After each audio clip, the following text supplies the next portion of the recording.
আসসালামু আলাইকুম। এটা একটা রিজার্ভ ট্যাঙ্কির ডিজাইনের সঙ্গে কোনো ট্যাঙ্কির কোনো মিল নাই।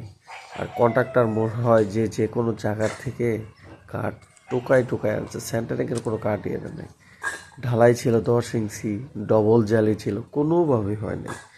আর মালিকরা যারা যারা মালিকরা আছেন, যারা ডিজাইন করেন, বিশেষ করে আপনারা সবসময় চেষ্টা করবেন সাইট সুপারভিশন করার জন্য ইঞ্জিনিয়ার রাখবেন, অথবা ইঞ্জিনিয়ার যে ফার্ম থেকে ডিজাইন করান তাদের সাথে কন্ট্যাক্ট করবেন। একটা বিল্ডিং করতে দেখা গেছে আপনার 5 কোটি টাকা খরচ করবেন, 10 কোটি টাকা বা 1 কোটি টাকা।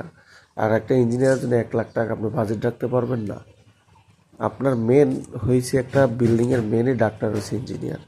আর ইঞ্জিনিয়ারের পরামর্শ ছাড়া আপনার কাজ করেন, দেখেন আপনারা পাশে রেল গ্রেড বিম কোনো কিছুর সাথে কোনো কিছুর মিল না। যেভাবে মনে চায় ভাবে যে আমি 50,000 1 লাখ টাকাতে ডিজাইন করে নিয়ে আসছি 2-3 তলা বাড়ি। আসলে পর্দায় শুধু স্ট্রাকচারাল করছে, এটাও তো স্ট্রাকচারাল, সবই তো স্ট্রাকচারাল। এর জন্য রিজার্ভ ট্যাঙ্কি সেফটি ট্যাঙ্কি কোনোটার সাথে কোনোটার অপশন নাই। দোষ পড়ে কাদের? ওই ইঞ্জিনিয়ার ডিজাইন করে দিচ্ছে। আর একটা ইঞ্জিনিয়ার যখন সাইট সুপারভিশন করবে মিনিমাম তো একটা বাজেট রাখবেন।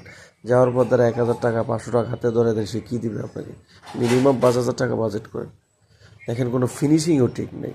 ম্যাটেরিয়ালস জায়গায় যাচ্ছে, তার চেয়ে বেশি চলে যায়, আরও ওভার কাস্টিং হয়ে যায়। কাজ হয়েছে? কোনো কিছু হয়নি। এর জন্য সাইট সুপারভিশন করার জন্য বিশেষ করে ইঞ্জিনিয়ার নিয়ে রাখবেন। আর একটা ইঞ্জিনিয়ারের জন্য বাজেট রাখবেন 2 লাখ 5 লাখ।